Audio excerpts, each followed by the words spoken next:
ہم کا روایتی انداز جو سائنس سبجیکٹ پڑھانے کا ہے وہ سکولز لیول پر، کالج لیول پر بھی، عمومی طور پر جب میں بھی اسٹوڈنٹ تھا ایک ہی ڈگر پر ہم چلتے آ رہے ہیں. تو کیا آپ سمجھتے ہیں کہ ہم بچوں کو صرف سائنس پڑھاتے ہیں یا صرف ان کو امتحان پاس کرنے کا طریقہ بتاتے ہیں، یا صرف امتحان پاس کرنے کے لیے ان کو پڑھا رہے ہیں یہ سب؟ میرے خیال میں اگر میں اس میں پرپورشن اپنے اندازے کے مطابق کروں نا تو 90% گیلانی صاحب جب ہم پڑھاتے ہیں نا صرف نمبر لینے کا طریقہ بتاتے ہیں، اس میں 10% چونکہ لیب موجود ہیں، تھوڑا بہت کام ہوتا ہے، وہ بھی اپ ٹو دا مارک نہیں ہوتا. یہ 10% لیب کی بات آپ نے کی؟ جی 10% کام، چونکہ وہ لیب ویل اکوپڈ ہے ہی نہیں.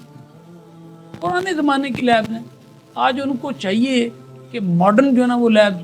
ٹیچر کو جو سربراہ ہیں، جو وزیر تعلیم صاحب ہیں، جو ان کے آگے سیکرٹری صاحبان ہیں، ان کو ٹکنے دیے جائے عہدوں پہ، ان کو باہر بھیجا جائے، باہر سے وہ ماڈل لے کے آئیں، وہ سیکھ کے آئیں، اساتذہ کو دیں، وہ لازمی امپلیمنٹ کریں، بچوں تک جائیں. بہت اچھی بات. یہ پروڈکٹیوٹی آئے.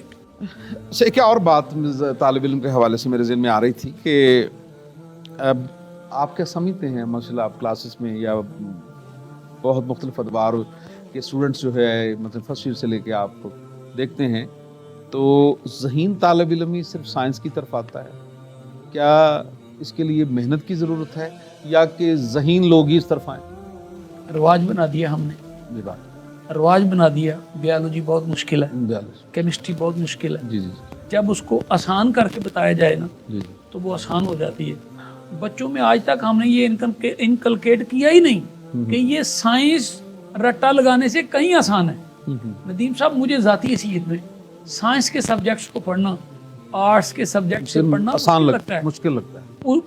آسان لگتا ہے سائنس کو پڑھنا، جی جی جی کہ اس کو رٹا لگانا پڑتا ہے. اس میں تو ایسی بات ہی نہیں ہے، دیکھتے جاؤ اور کرتے جاؤ. سائنس تو پرکھنے کا نام ہے، کرنے کا نام ہے، سامنے ہونے کا نام ہے، اور حقیقت تک بآسانی دیکھتے ہوئے پہنچنے کا نام. صحیح بات ہے، آپ نے یہ بات بالکل صحیح کہی ہے. اچھا، ایک اور بات میرے ذہن میں آ رہی تھی کہ کیا پاکستان میں تحقیق کی وجہ سے ہم سائنسی ٹیکنالوجی میں پیچھے ہیں، یا اس کی ایک اور وجہ ہے، یا ہمارے پاس کوئی ماہر اساتذہ نہیں ہے؟ سائنسی تحقیق ہو رہی ہے بلا شبہ، لیکن اپ ٹو دا مارک نہیں. Up to the mark. میں اپنے ان اساتذہ کو جو محنت کر رہے ہیں ان کو کبھی بھی ڈسکریڈٹ نہیں کروں گا، لیکن اس میں ان کا قصور ہی کوئی نہیں. صحیح. جب تھوڑے سے حالات بدلیں گے، آپ بجٹ دیکھ لیں سائنس کی یونیورسٹی یا عام یونیورسٹی کا بجٹ دیکھ لیں اور عام کاموں کا بجٹ دیکھ لیں. میں نام نہیں صرف لینا چاہتا، میں ایک ملازم بھی ہوں. ادروائز جب 3 چیزیں اکٹھی ہو جاتی ہیں نا، مثلا ارباب اختیار اور اساتذہ جی جی اور پبلک. ارباب اختیار جس دن یہ چاہیں گے نا کہ ہم نے سنگاپور کا ماڈل لانا ہے، تو ہو ہم جائے نے گا. جو ہے نا جاپان کا ماڈل لانا ہے، ہم نے چائنا کا ماڈل لانا ہے. یہ ندیم صاحب دن دگنی رات چگنی میں ہو سکتا ہے. بالکل صحیح. شرط ہے کہ ارباب اختیار جو ہے اپنی پرائرٹیز کو تبدیل کریں، ڈیووشن اور پیشن چاہیے، پرائرٹیز تبدیل کریں. سنسیریٹی کی بڑی ضرورت ہے، اس میں کوئی بات نہیں ہے. اچھا، آپ نے بھی کہا کہ تحقیق تو سائنس کے شعبے میں بڑی ہوگی، تو کیا اس کی دوسری وجہ سائنس کے شعبے میں بجٹ کی کمی ہے؟ گورنمنٹ کی طرف سے بجٹ کم رکھا جاتا ہے، یہ وجہ، یا تعلیم اوور ہم دیکھیں تعلیم کے شعبے میں بجٹ کم رکھا جاتا ہے، یہ وجوہات بھی ہو سکتی ہیں؟ میں نے یہ بات ضرور کہی ہے کہ تحقیق ہو رہی ہے، لیکن ساتھ میں نے یہ بھی کہا اپ ٹو دا مارک نہیں ہوتا. اپ ٹو دا مارک مطلب میں ذاتی حیثیت میں بات کرتا ہوں. جی جی بالکل صحیح. کہ میں نے ایک ایسا پروجیکٹ کیا جس میں جین کی سیکوینسنگ کرانی تھی، تو میں نے وہ خود سے جو ہے نا وہ کوریا سے کرائی ہے. میرے پاکستان کے اندر کوئی ادارہ ایسا نہیں تھا جو سیکوینسنگ جو ہے نا. اور آج کے دور میں اس طرح کی ہم بات کریں، جب ہم ترقی یافتہ ممالک بھی صف میں کھڑے ہونے جا رہے ہیں، اور اس جو آپ نے ابھی یہ کمی پیش کی، تو ایک سوالیہ نشان تو بہت سارے شعبوں میں آگے ہیں، لیکن ابھی ہمیں بہت ساری اپنے آپ کو باقی لوگوں کے ساتھ ہم آہنگ کرنے کی ضرورت ہے. ایک اور چیز ہے کہ آپ نے تو سائنس کو بڑا ہی سادہ اور آسان سمجھتے ہوئے اس کو بریفنگ دینے کی کوشش کی ہے، اور میں سمجھتا ہوں کہ اس بات سے اسٹوڈنٹس کو بڑا حوصلہ ملے گا. اچھا، لیکن اس کے باوجود ہم دیکھتے ہیں کہ والدین کا دباؤ جو ہے اپنے بچے پر بہت زیادہ ہوتا ہے، ڈاکٹر یا انجینئر بننے کے حوالے سے. آپ یہ پیغام دینا چاہیں گے کہ بچے کے میلان کو، اس کی دلچسپی کو سامنے رکھنا بڑا ضروری ہے، کہ یا ہمیں آج کی ضرورت ہی یہی ہے کہ اس کو صرف سائنس ہی پڑھائی جائے؟ میں یہ سمجھتا ہوں کہ अरबाब इख्तियार को, जो पॉलिसी मेकर हैं, उनको ये वाज़ेह करना चाहिए कि हमें किस प्रोडक्ट की ज़रूरत है। प्रायोरिटीज बच्चा देखें, एक प्रोडक्ट है, प्रोडक्ट साइंस की ज़रूरत है, बियोलॉजी की ज़रूरत है, बायोटेक्नोलॉजी की ज़रूरत है। मैं तो ये समझता हूँ कि मॉडर्न ज़माने में वो सब्जेक्ट पढ़ाए जाएं जिनकी प्रोडक्टिविटी, जो कल को कुछ माशरे को दें, बिल्कुल जो वेल्थ को बढ़ाएं।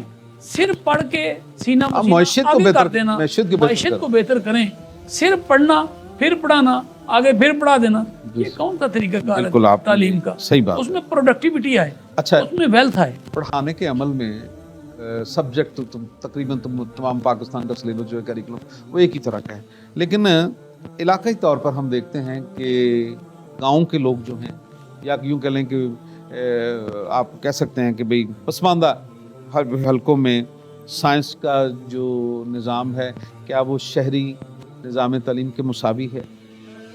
क्या इसमें भी कमी है? और ये भी हमें तरक्की की दौड़ में हमें पीछे रखनी है चीज़ें।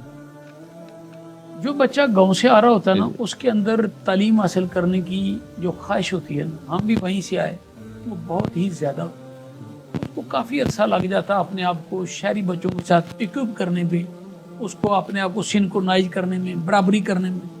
और रह गई बात, क्योंकि हमारी तालीम अपनी लैंग्वेज में नहीं है, उस बेचारे को बेलखसूस इंग्लिश नहीं आती होती और वो समझता है कि मैं नालायक, हालांकि उसको साइंस आ रही होती है, इंग्लिश में ब्रीफ करना नहीं आ रहा, टीचर से इंग्लिश में सवाल करना नहीं आ रहा है। हमने रिवाज बना दिया है कि जो इंग्लिश बोल के सवाल कर रहा है, जो इंग्लिश अच्छी बोल रहा है, वो बच्चा जो है ना वो लायक है। अब जबकि इस मिथ को तोड़ के ये समझना चाहिए कि बच्चा उर्दू में बात कर रहा है, पंजाब में पंजाबी में बात कर रहा है, कि इसका कॉन्सेप्ट बेहतर है, बच्चा क्या पूछ रहा है, और उसके अंदर जुर्त जो है ना हम सवाल करने की पैदा करें। यही उस अच्छा, ये भी एक बड़ा बलमिया है हमारा, लेकिन एक चीज़ हमारे तालीम ये भी कहते हैं, मैं आपकी बात को सेकंड करता हूँ, हमारे तालीम ये भी कहते हैं कि सिखाने के अमल में ज़रूरी नहीं है कि इंग्लिश को इंग्लिश के तरीके से पढ़ाया जाए, साइंस को साइंस अल्फाज, उनको उस अल्फाज दिए जाएं, वो एजुकेशन दिए, उसके लेवल पर आके उसको ट्रांसलेट किया जाए, और तब बच्चा सीख पाता है, इसमें कोई शक नहीं है। ये मैं आपकी बात को, अच्छा मैं यहीं पर एक सवाल मैं करता चलूँ, अगर एक बच्चा मिडिल पास कर लेता है, 8वीं क्लास पास कर लेता है, फिर उसके बाद वो एक चॉइस आ जाती है उसके पास कि भाई मैंने अब साइंस में जाना या आर्ट्स में जाना, तो हम कैसे इस बात को असेस करेंगे, उसकी जहानत को मापेंगे, या बच्चे की मेहनत वाली आदत को हम देखेंगे, तो फिर उसमें सुजेस्ट करेंगे कि नहीं भाई आप तो सिर्फ साइंस ही पढ़ो, तो क्या आर्ट्स में उसके लिए तरक्की के कोई मौके नहीं? जी बिल्कुल, आपने जो बात की है बहुत शानदार सवाल किया आपने। मैं इस मामले में ये चाहता हूँ कि जब बच्चा मैट्रिक करके, चूंकि उसने कॉलेज में आना या हर सेकेंडरी स्कूल में आना, वहाँ एक कैरियर काउंसलिंग होनी चाहिए कि बच्चे को लाया जाए, उसके पेरेंट्स भी आएँ, उसकी इंटरेस्ट को पूछा जाए, और जब इंटरेस्ट उसको एक्सप्लोर किया जाए, बच्चे को बेसिकली एक्सप्लोर किया जाए वर्कली, उसे सवाल करके, उसे सवाल करवा के, जब वालिदैन भी बैठेंगे, जब उस कॉलेज काउंसिल भी बैठेगी, बच्चा भी बैठेगा, विदाउट हेजिटेशन उसकी हेजिटेशन को दूर किया जाए, उसको पूछा जाए कि हाँ भाई आप क्या करना चाहते हैं, किस में आपकी इंटरेस्ट है, और फिर उसकी काउंसलिंग जो है वो ये भी बताए। ये तो नहीं ना कि वो बच्चा कहे जी मैंने खेल की तरफ जाना है, बच्चे को पहले गाइड किया जाए कि ये इसके ये फ़ायदे हैं साइंस के, आर्ट्स में आपने पढ़ना है तो ये डिसिप्लिन है, आप ये करेंगे, आप मुल्क में किस तरह से तरक्की में हिस्सा डाल सकते हैं। जब आप मुख्तलिफ फैक्टर से बच्चे को बताएंगे, उसका जोश निकलेगा, वलवला निकलेगा। आज बच्चा कहता है मैंने फौज में जाना है, क्योंकि उसको उसके एम का पता है कि वहाँ क्या है, बाकियों का पता नहीं है, बाकी भी बताएं। जब उसको एम का पता लगेगा कि मैं अपने मुल्क को क्या कंट्रीब्यूट कर सकता हूँ, मैं वेल्दी कैसे हो सकता हूँ, मैं अपनी ज़िंदगी खुशहाल कैसे कर सकता हूँ, वो ज़रूरी नहीं है कि वो साइंस को प्रायोरिटी दे, वो आर्ट्स को देगा, लेकिन देगा उस डिसिप्लिन को जिससे उसको अर्निंग भी आए, वो उसकी वेल टू डू भी हो, और वो मुआशरे में एक बहुत अच्छा अपना कंट्रीब्यूशन का हिस्सा डाल सकता है। बहुत अच्छी बात आपने की कि हमने अपने बच्चों को इस हद तक मतलब कि ना उनमें कॉन्फिडेंस लेके आए कि वो अपनी अंदर का एम बता सकें, और कल ने जो उन्होंने एक गोल अचीव कर रखा है, अपने ज़हन में सोच रखा है, उसके लिए उसको कोशिश भी करनी चाहिए और उसका साथ भी देना चाहिए, ना कि हम अपनी उस पर मर्जी थोपें और उस पर जनाब उसकी सलाहियतों को हम जंगलुद कर। ये बहुत अच्छी आपने बात की है, और ये मेरी पॉडकास्ट में हर एजुकेशन एक्सपर्ट से बात होती है, तो इसी बात पर, यानी कि अभी तक हमने अगर 15-16 पॉडकास्ट किए हैं, तो इसमें यही चीज़ एलिमेंट सामने आया कि आज के बच्चे को हम थोड़ा सा अपने लेवल पर सोचने और आगे बढ़ने का मौका फराहम करें, एक रवायती वालिदैन से हटके।